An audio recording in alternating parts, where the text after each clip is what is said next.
Viewers, কেমন আছো তোমরা সবাই? তো আজকে চলে এসেছি আর একটা নতুন ব্লগ নিয়ে। তো তোমরা সকলেই জানো কাল ছিল লক্ষ্মী পুজো, আর প্রত্যেক বছর এই পুজোটা আমাদের বাড়িতে করা হয়। পুজোটা ছিল সন্ধেবেলা, তাই আমি ব্লগ স্টার্ট করেছি দুপুরবেলা থেকে। তাই স্নান ঠান সেরে খাওয়া দাওয়া করে একেবারে রেডি হয়ে সোজা চলে গেলাম আমাদের মন্দিরেতে। তো ঢোকা মাত্রই আমাদের পুরনো লক্ষ্মী ঠাকুরকে দেখো, আর এটা হলো আমাদের নতুন লক্ষ্মী ঠাকুর, যেই ঠাকুরটা পূজা করা হবে। মন্দিরে এসে তো গেছিলাম, কিন্তু প্রথমেই যা কাজ দিল তোমরাই শুনে নাও।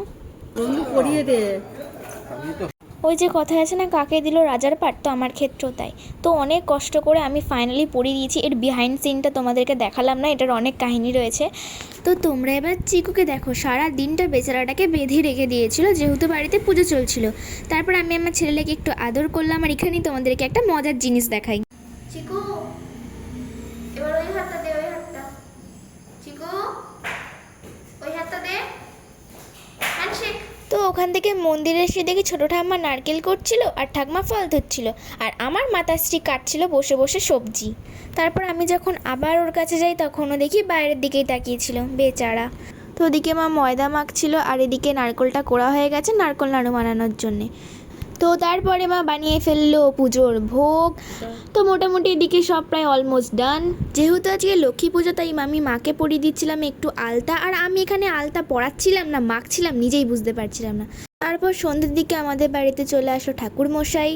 আর এখানে টিভিতে যে তোমরা কার্টুনটা দেখতে পাচ্ছ, সেই কার্টুনের নাম অনুসারেই রাখা হয়েছিল ওর নাম। তো আমাদের বাড়িতে একটা নিয়ম আছে, যে কোনো পুজো শুরু করার আগে প্রথমে বাবা হরির পুজো করা হয়, তারপর সেই ঠাকুরের পুজো করা হয়। তো আজ যেহেতু লক্ষ্মী পুজো ছিল, তাই বাবা হরির পুজো শুরু করে তারপর লক্ষ্মী ঠাকুরের পুজো করা হলো। তোমরা এবার আকাশটাকে দেখো, মনে হয় আজ বৃষ্টি হবে। তারপর একে একে লোকজন আসা শুরু হয়ে গেল, আর এখানে মা লক্ষ্মীর সামনে ভোগ, নাড়ু, প্রসাদ, মিষ্টি, ফল দিয়ে মার পুজো শুরু করা হলো। হিন্দু ধর্মের সম্পদ ও সমৃদ্ধির দেবী হিসাবে লক্ষ্মী পুজো বহু প্রাচীনকাল থেকেই প্রচলিত। আমার বড় মার 88 বছর বয়স। উনি আরও একটা কথা বলেন, যারা রাত জেগে মা লক্ষ্মী দেবীর আরাধনা করেন, তাদের নাকি এই রাতে মানে পূর্ণিমার রাতে দেবী জিজ্ঞাসা করেন, কে জেগে আছো? এবং নাকি যারা রাত জেগে দেবীর আরাধনা করেন, তাদেরই নাকি দেবী ধন সম্পদ দান করেন। আচ্ছা, কারা কারা তোমরা রাত জেগে পুজো করো আমাকে একটু কমেন্টে জানিও তো। সত্যি কথা বলতে আমার না খিদে সহ্য হয় না, তাই প্রত্যেক বছরই এবছরের মতো না অঞ্জলিটা দেওয়া আমার পক্ষে সম্ভব হয়নি। আর 3 ভাই বোন মিলে দরজার সামনে বসে বসে যে কী ব্যাপার নিয়ে হাসাহাসি করছিলাম, সেটা আর মাথায় নেই। তো তারপর মা আরতির তাপ নিয়ে আসলো, সবাই আরতির তাপ নিল। আর তোমরা জানো এই আরতিটাকে পঞ্চ আরতির তাপ বলা হয়। তারপর মা আমার মাথায় একটু তাপ দিয়ে দিল। তারপর আমি গেলাম আমার ছেলের জন্য তাপ নিয়ে, আর এখানেও ও দেখো কি করছে। এ খাবার নয়, খাবার নয়। আরে তুই আমার ওড়না ছিঁড়েছিস। আমি কোনো কথা শুনতে পারি? ওড়না ছিঁড়েছিস, আগে তার উত্তরটা দে। তো আমি তোর কথা শুনবো না। তারপর প্রায় পুজো শেষ হতে হতে 6:45 বেজে গেল, আর এখানে তোমার একটা চিকুর রিয়াকশান দেখাই।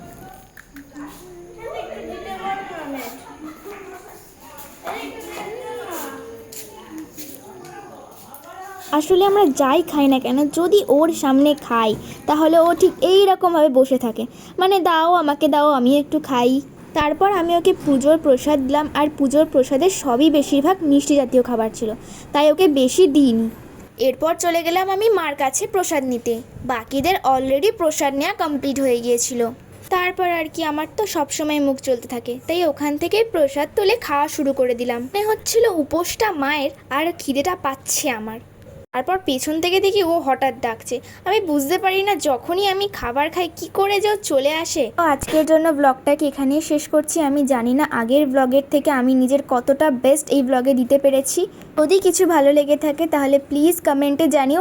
আর হ্যাঁ, রাত জেগে দেবীর আরাধনার ব্যাপারটা ভুলে যেও না কিন্তু। সবাইকে জানাই শুভ লক্ষ্মী পুজো।